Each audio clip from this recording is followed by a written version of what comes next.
I can't keep my mind off you.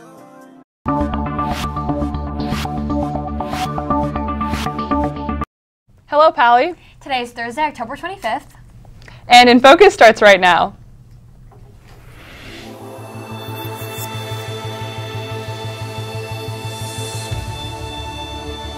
Coming up on today's show, we will have Spirit Week recap and the current point totals. Traffic in Palo Alto worsens, what this means for your commute. And some students share their personal experiences regarding race with Pally staff members. All that plus sports and weather is coming up on today's show. Welcome to InFocus. I'm Maddie Drucker. And I'm Anushka Sharma. Let's get things started with today's campus bulletin. The teeny boppers might be starting to think about college. Luckily, former Pally counselor Paige Johnson is coming back to educate students on the purpose of college interviews. On Thursday, November 1st, during tutorial in the MAC atrium, Johnson will talk about the role of college interviews, how to best prepare for one, what to expect during an interview, questions to prepare for, and what college interviewers are looking for. Register in advance through Teach More.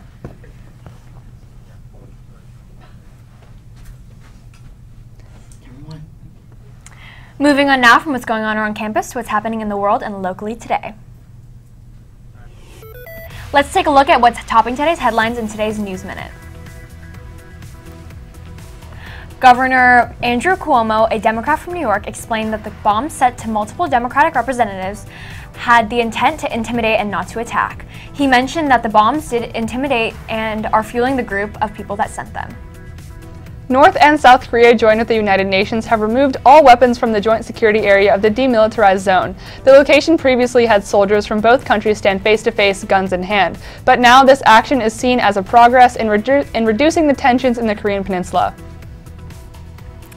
Traffic in Palo Alto has been getting worse and worse. In a special town hall meeting, many residents expressed their concerns over the traffic conditions in Palo Alto and how that affects their day-to-day lives. The city claims that it will start taking action on it, but residents will probably need to expect delays. Yesterday, after Pally students left campus, the ASB school climate officers and other students of color stayed late to share some of their experiences regarding discrimination and race with the Pally staff.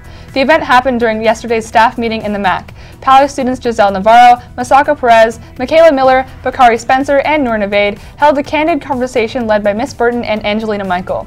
Among the personal stories and experiences shared, there were discussions on topics such as pre-bias assumptions, lack of academic support, and what the students recommend the teachers do to improve on such issues. The wellness and school climate teams are hopeful to continue conversations such as these to improve the future of Pally's community and culture.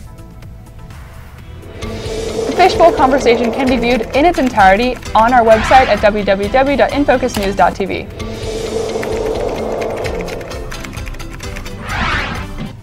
Some vandalism was discovered this morning on the senior deck.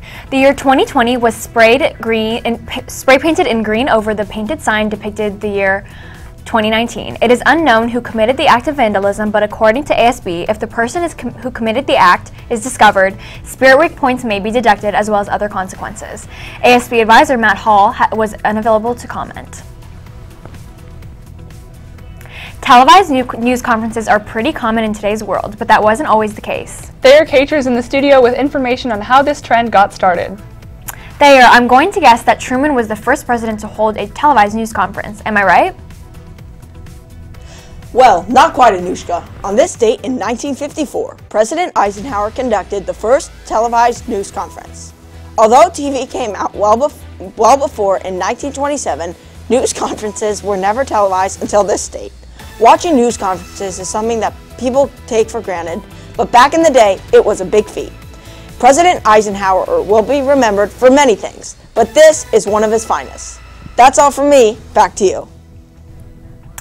Thanks for that. Today at lunch, there was another rally where all 4 Pally classes competed for a coveted win. Although the scores for today haven't been reported, this is the current breakdown. The freshman class is in last place with 5,700 points. The sophomores have 6,000 points and are in third place. My class, the juniors, hold second with 6,335 points, and the seniors are currently in first with a whopping 8,485 points. The excitement from their lunch rallies is infectious. And Cody Millar has been at the field covering the action. Here's a recap of yesterday's 2 rallies. Cody's yours.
Thanks for that, Cody.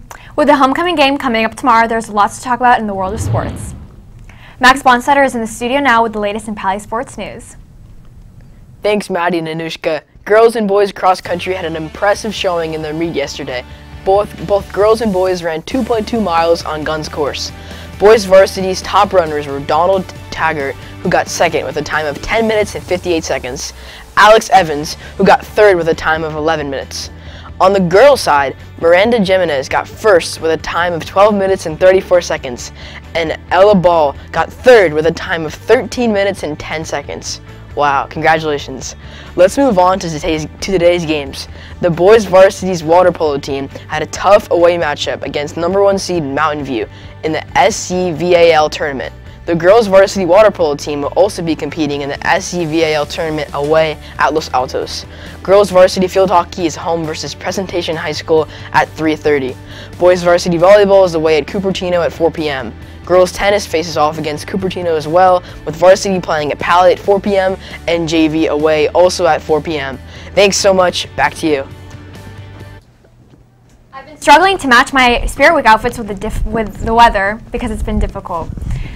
Ingrid Poncho's in the studio now to help us figure out what to wear tomorrow in today's weather report. Ingrid, it's been pretty chilly in the morning, so what can we expect for the rest of today and this week? Thank you, Maddie. Thank you, Anushka. Today in Palo Alto is 71 degrees Fahrenheit. Today the high is going to be 73 and the low is going to be 54. There's going to be a wind blowing at 5 miles per hour and the humidity stands at 64, and there's going to be no rain today.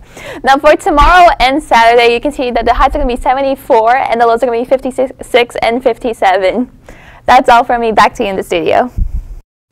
Thanks, Ingrid. Well, that does it for today's episode. Be sure to visit our website to check out old episodes, check the bulletin, or to send us an email. Until next time, have a great day, Pally.